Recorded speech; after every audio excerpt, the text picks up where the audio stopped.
ഇപ്പോൾ മാത്യു കുഴൽനാടൻ മാധ്യമങ്ങൾ കാണുകയാണ് അതിലേക്ക്. കീഴിലുള്ള ദുരന്ത നിവാരണ അതോറിറ്റിയുടെ പർവിയിൽ കൊണ്ടുവന്ന് അവിടെ നിന്നും കരിമണൽ എടുക്കാനുള്ള അവസരം ഉണ്ടാക്കി കൊടുത്തത്, അല്ലെങ്കിൽ കരിമണൽ എടുത്തത് രണ്ടാമത്തെ കാര്യം. മൂന്നാമത്തെ കാര്യം, ഇന്നും ഒരുപക്ഷെ ലാൻഡ് സീലിങ്ങിൻ്റെ പരിധി വിട്ട്, അതായത് ഒരാൾക്ക് കൈവശം വയ്ക്കാവുന്ന ഭൂമിയുടെ പരിധി വിട്ടുള്ള 60 ഏക്കറോളം സ്ഥലം ഇപ്പോഴും CMRLന്റെ കൈവശം ആലപ്പുഴയിലെ തോട്ടപ്പള്ളി പ്രദേശത്തിരിക്കുകയാണ്.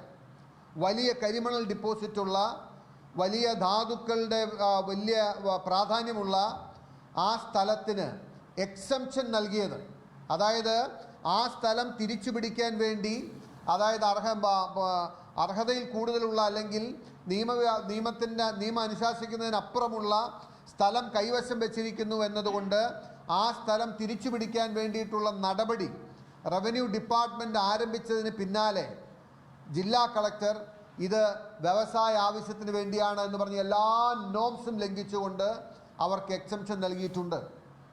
ഇതുപോലുള്ള സേവനങ്ങൾ. പിന്നെ ഏറ്റവും ഒടുവിലായി ഞാൻ കേരളത്തിന് മുമ്പിൽ കൊണ്ടുവന്ന ഒരു ഓഡിയോ ടേപ്പില്ലേ, അതായത് മുൻപ് ഇതേ ക്യാബിനറ്റിൽ മന്ത്രിയായിരുന്ന, പഴയ ജലസേചന വകുപ്പ് മന്ത്രിയായിരുന്ന കൃഷ്ണൻകുട്ടി പറഞ്ഞ വാക്കുകൾ നിങ്ങൾ കേട്ടില്ലേ? അതായത് പ്രളയം എന്ന് പറയുന്നത് മനുഷ്യനിർമ്മിത പ്രളയമാണ് എന്ന് നമ്മൾ കേട്ടു. എങ്ങനെയാണ്? വെള്ളത്തിൻ്റെ അളവ് കൂടുന്നതനുസരിച്ച് വെള്ളം തുറന്നു വിടേണ്ടിയിരുന്നുവെങ്കിൽ പരമാവധി മണലെടുത്ത് മാറാൻ വേണ്ടി, മണലെടുക്കുന്നതിന് വേണ്ടി ആ തോട്ടപ്പള്ളി സ്പിൽവേ തുറക്കാതെ വെച്ചുകൊണ്ടിരുന്നതാണ് അവസാനം പ്രളയത്തിന് കാരണമായത് എന്ന് കേരളം കേട്ടത് എൻ്റെ ശബ്ദത്തിലൂടെയല്ല, പിണറായി വിജയനൊപ്പം ക്യാബിനറ്റിലിരുന്ന കൃഷ്ണൻകുട്ടി എന്ന മന്ത്രിയുടെ ശബ്ദരേഖയിലൂടെയാണ്. ആ ശബ്ദരേഖ ഞാൻ പുറത്തുവിട്ടപ്പോൾ അതിനെ നിഷേധിക്കുകയും അത് ആണെന്ന് പറയുകയും എനിക്കെതിരെ നിയമ നടപടി സ്വീകരിക്കുകയും ചെയ്യുമെന്ന് പറഞ്ഞു. നാളിതുവരെ ഒന്നും ഉണ്ടായില്ല എന്ന് മാത്രമല്ല, 100% സത്യമായ കാര്യമാണ്.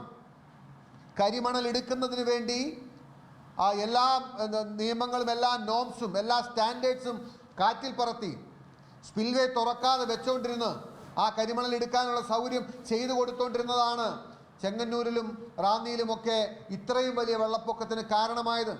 മനുഷ്യനിർമ്മിതമായ പ്രളയമാണ് എന്ന് ഏറ്റവും ഒടുവിൽ ഇതിൻ്റെ അഴിമതി അന്വേഷിച്ചെത്തുമ്പോൾ കേരളം കൊടുക്കേണ്ടി വന്ന വില എത്ര വലുതായിരുന്നുവെന്ന് നിങ്ങൾ ചിന്തിക്കണം. അതായത് മാസപ്പടി അഴിമതിയുടെ ഞാൻ നേരത്തെ പറഞ്ഞില്ലേ, ഇതിനെക്കുറിച്ച് ആത്മാർത്ഥമായ ഒരു അന്വേഷണം നടന്നാൽ കേരളത്തിന് വിശ്വസിക്കാൻ പ്രയാസപ്പെടുന്ന കാര്യങ്ങളാണ് പുറത്തു വരാൻ പോകുന്നത്. ഇതെല്ലാം നടന്നിട്ടുള്ളത് പിണറായി വിജയൻ മുഖ്യമന്ത്രിയായിരുന്നത് കൊണ്ട് മാത്രമാണ്. അതല്ലെങ്കിൽ എങ്ങനെയാണ് ഒരു വീണ തൈക്കണ്ടിലിനെതിരായ ED സമൻസ് അയച്ച ആ വിഷയവുമായി ബന്ധപ്പെട്ട് സംസാരിക്കുകയായിരുന്നു മാത്യു കുഴൽനാടൻ.